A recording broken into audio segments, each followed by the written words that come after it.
Do you know what the average success rate is of online courses and programs? It is actually about like 10%. 10% of the promises that coaches or like whatever make, the online courses or the programs, 10% actually achieve the outcome that is promised. Isn't that crazy? And like no wonder that the online education space has such a bad brand.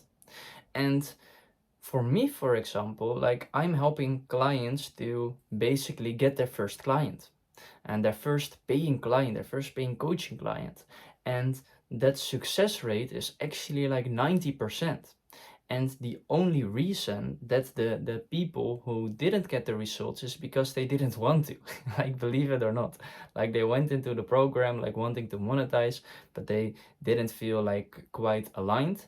But actually 100% of the people who did the program with me, they basically saw success. Like if they did the high leverage tasks, for example, if they just did the actions. And the reason why that is because a couple of things. Like in this video, what I'm going to tell you is how you can make like a very, very good product that is also a super high success rate between 90 and 100%. So there's a couple of things that you have to consider. So the first thing is the outcome.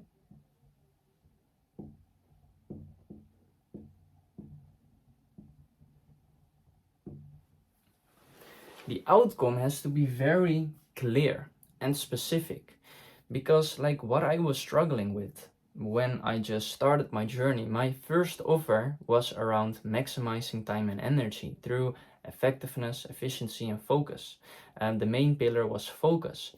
But focus is an intangible offer, right? It is super valuable. People will get a lot out of it, but the return of investment, it isn't really clear. And so basically, yeah, like when I first started to pitch my offer and I was saying like, yeah, I will help you improve your focus. But what does that mean, right? Like from a 7 to a 9, like it is really intangible. So if you have an intangible offer like focus or mindset or whatever, you need that is your product. That is basically the how, like how you will deliver the results through focus or whatever. But the outcome, it has to be specific. So what did I do in order to solve this? My product, my knowledge was around focus. But the offer, the outcome, it was consistency. I help you become consistent through focus. And that is like specific, that is tangible, because if they were able to show up on 15 of the 30 days before working with me, and then 30 of the 30 days after working with me, that is specific, that they can visualize themselves doing it. Of course, consistency isn't as attractive, but it is a start, right? Maybe if you talk to 30 people, then 2 of them might want your help. And the more valuable problems you solve for yourself, basically, the more attractive outcomes you can offer. So first for me, it was consistency. I help you become consistent through focus.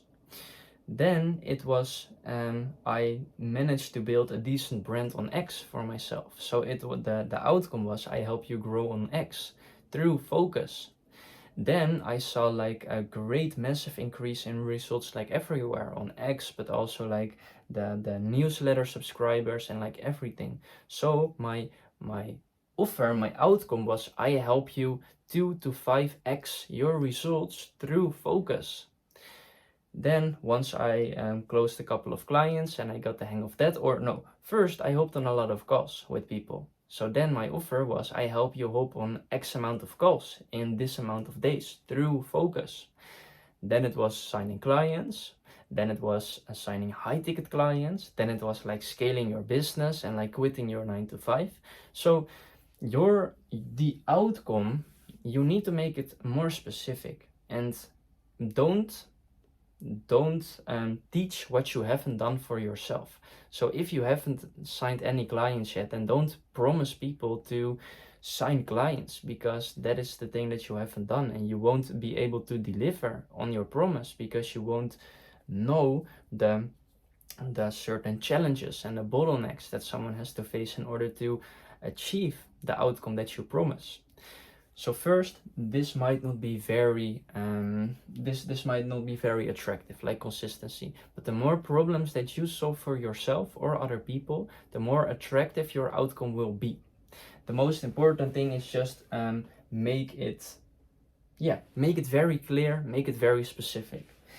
Second thing is the deliverables. The deliverables.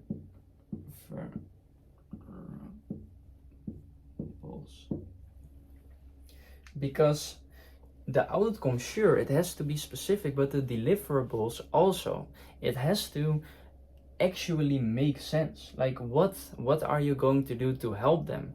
Is it going to be courses? Is it going to be weekly calls, unlimited messaging support?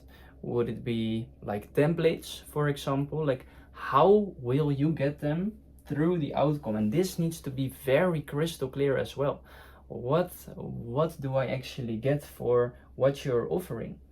So then third thing is the ROI. That is basically like the return of investment. This needs to be very clear as well. And this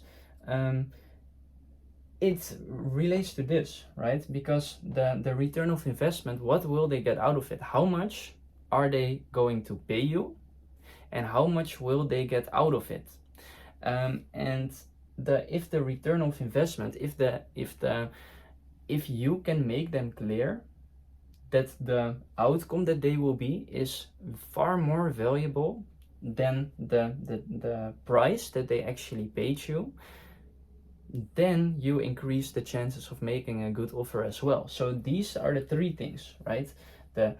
And they all need to be very clear and very specific, because this makes it logical. So of course, people are emotional creatures. Like, first because like a sale happens when the emotion and the logic, when they are shaking hands, basically. So when they first are sold emotionally because they really want to solve their problem and they want to achieve their desired outcome, they really want it, then you have to sell them logically as well, like by doing these three things. And as soon as the emotion and the logic aligns, then will you make the sale. So yeah, when it comes to making a great offer, those three things needs to be very clear. Next, once you made these things clear, you need to be actually able to deliver, right? Because if you don't deliver on the promise, and you will under deliver, for example, then you will get a bad word of mouth effect. And the what we do, the online space, it is a small world. Everybody is just a few steps ahead, or is just a few calls away, what I like to call it. Because, for example, I'm getting mentored by Andrew Kirby, for example, and Andrew Kirby, he works with Sam Ovens, he works with Alex Hormozi. So all of the people who I speak to, who I hop on calls with, and that is like 300 people, are like 2 calls away from Alex Hormozi. So the content world is way smaller than you actually think. And that is why your reputation is huge, right? You need to do everything in your power to protect your reputation.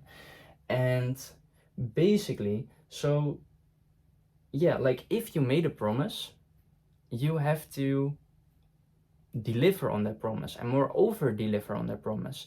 Because like basically what happens if you let's say for example you're walking into a restaurant and you are ordering a steak, but you're not getting a steak, you're getting like some atrocious meal, like and it is all rotten and you get food poisoning basically.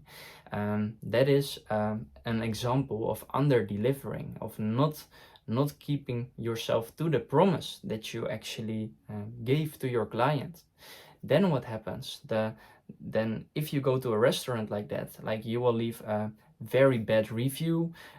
You will tell all of your friends like this is a horrible place, don't ever go here, and you will never come back again. Like maybe you will, maybe you will, yeah. So basically for the restaurant, it is really bad. They get a bad word of mouth effect, and that spreads really fast. And then an example for delivering is like you go to a restaurant, you order a nice steak. It's a bit, yeah, it's like decent. It's not the best, but you're full, you're content. That is an example of delivering, like nothing good, nothing bad. Now, when you have over delivering, when you promise, for example, one client, but you deliver like 3 clients, or maybe even more, like sticking to the restaurant analogy, when you're walking to the restaurant and you order a steak and you get this huge, like 500-gram steak, and it is the perfectly well done, perfectly done, and you get free dessert. The staff is really nice and friendly. Like that is an example of over delivering. Then what happens? Then you leave a 5-star review. You tell all of your friends, oh, you need to come check out this restaurant. Like I had such an amazing experience. And you will become a repeated customer. And word spreads fast. Like this is the word of mouth effect. You don't know that it is going on, but these are the things that are non-visible, and this is why the exponential results happen, right? Because all of the things that happen when you're even not knowing it. So we need to focus on over delivering. We need to be able to actually get them the results. And how do we do that? Well, we basically also again need 3 different things. First, we need to be very clear on the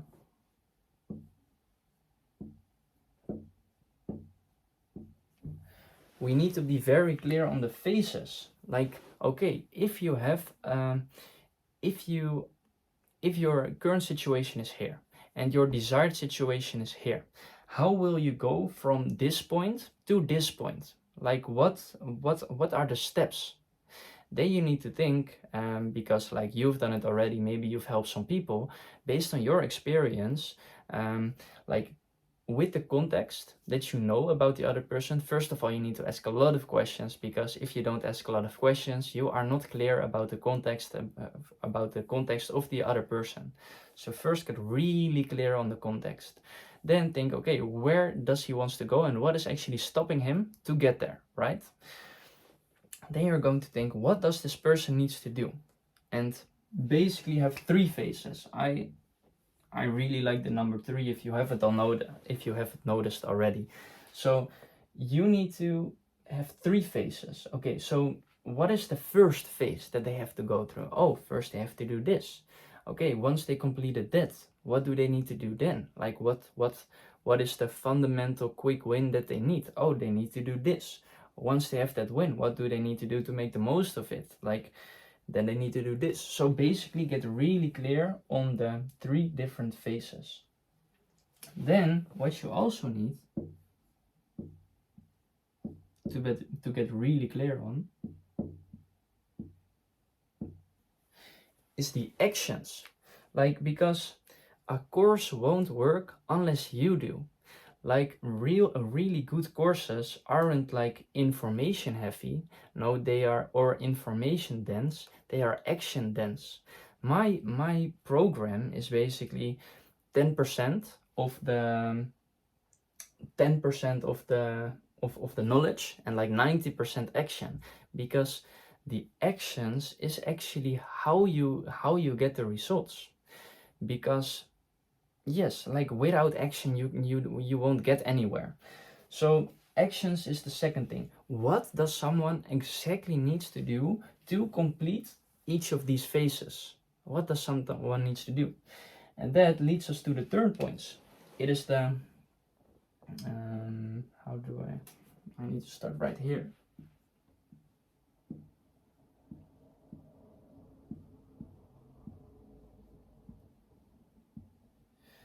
What is the knowledge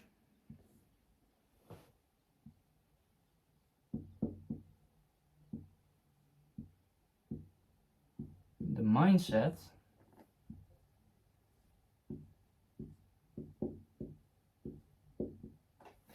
what is the knowledge, the mindset, and the beliefs that someone needs in order to take the actions?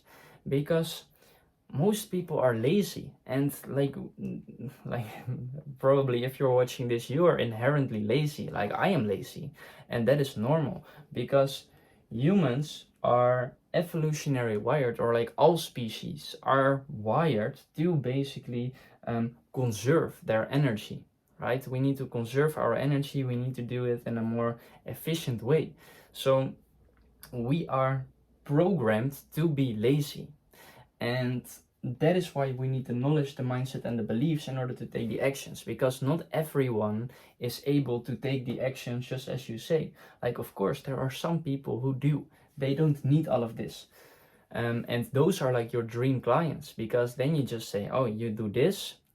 For example, like send 10 DMs today, and they will do 20, right? And they tend to get the greatest results.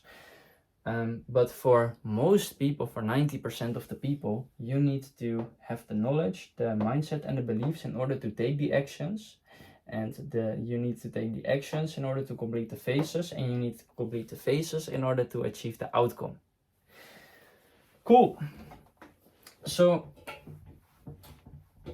that is about the how to actually get the results. Now I have one last thing to share with you, for basically what everybody needs. Like these are also pillars what makes a good program or what makes a good offer. And the first thing is clarity.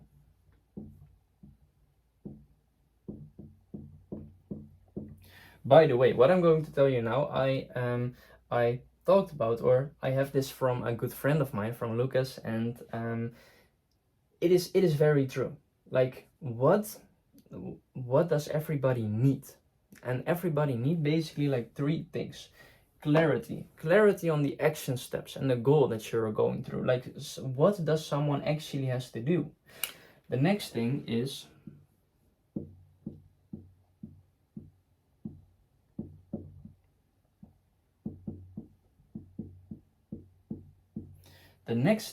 accountability. Like you need to keep them accountable. Like what I do for that is I give my clients like a Google Doc, and they have like files inside of that Google Doc, like separate Google Docs and sheets inside of that Google Doc. And there I can literally see like, okay, like how many people, how big is their network audit? Have they actually done this step? Have they actually done this step? And because most people, they need this accountability. And like after every call, like I give them clear action steps. Like for example, next week when you're on the call, you need to have at least like one great question. Like this is also the thing, because what I noticed was the people who tend to get the greatest results are the ones who ask the most amount of questions. And most coaches, most mentors and stuff like that, they don't like when people ask a lot of questions, because that is more work for them, right? But I literally tell my client, ask me as many questions as possible, because their results are also my results. Like if you've checked my community, for example, there are a lot of great case studies, a lot of my clients are winning. They are not getting one client, they are getting multiple, 4, 5. They are already making more than they are already making like 4 figures per month. Well, that wasn't the promise. That is like over delivery. And that is because I like tell them to ask questions. And I've done this with myself as well. I've invested a lot in mentorship, and I noticed this as well, that the people who are like walking the same path, who are also invested in the mentorship, the ones who ask the most amount of questions tend to be the ones who get the greatest results. So I am literally thinking, okay, every call I need to make the most out of it by asking at least one question. At least one question. Like, and to do that, I really need to like, in order to ask a good question, you need to think, okay, so what exactly is my bottleneck? Is it attract? Is it convert? Is it deliver? Am I getting enough leads? Am I converting the leads? Or is it the right leads, for example, that I hop on calls with? Or is it that the delivery, is that a bottleneck? And sometimes, yeah, it's the delivery, because I'm working with 9 clients by the time of filming this video, and it takes a lot of time, especially when they ask for a bunch of questions. So I probably need a way to make it more scalable. So then I think about like a question, like, okay, I give context. I'm working with this many clients, for example, and it takes this much amount of time. It might be a bottleneck, but I still want to give them personalized attention to basically get the success rate high, because I'm building some successful case studies. Then I basically say, yeah, like what would you do if you were in my situation? Would you increase the prices? Would you transition to a cohort?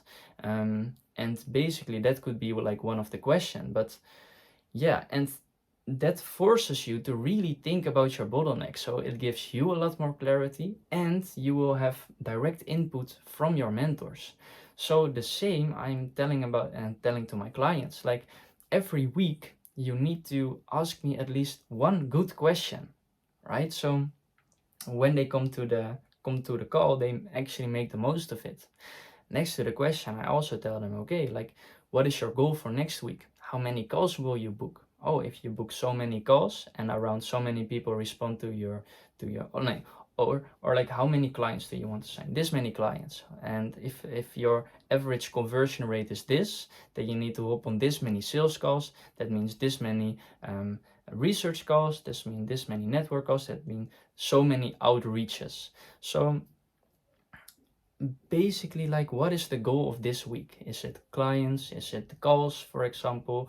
Really get clear on the goal and be clear on the action step to actually achieve the goal. So okay, nice. So you are going to do this many outreaches or this much time engagement every day. And then when we hop on the call, I ask them, like, how is it going? Like, have you achieved your goal? No, why not? And like really keep them accountable because of this. And also the question, they need to ask a question to make the most out of these calls. So then the third thing that everybody wants and need is like,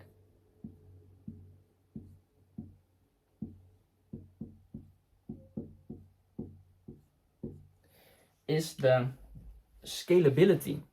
And your job as a mentor or a coach is to help people with this as well, because like time and energy are limited, and we need to make the most out of it. And if we spend our time like too much on delivery, like I said in the example, for example, then the job of a mentor is to make it more scalable, to transition to a cohort. But then again, that is a huge step, because you go from one-on-one support to one-to-many. Are you still going to be able to help every client as good as possible, right?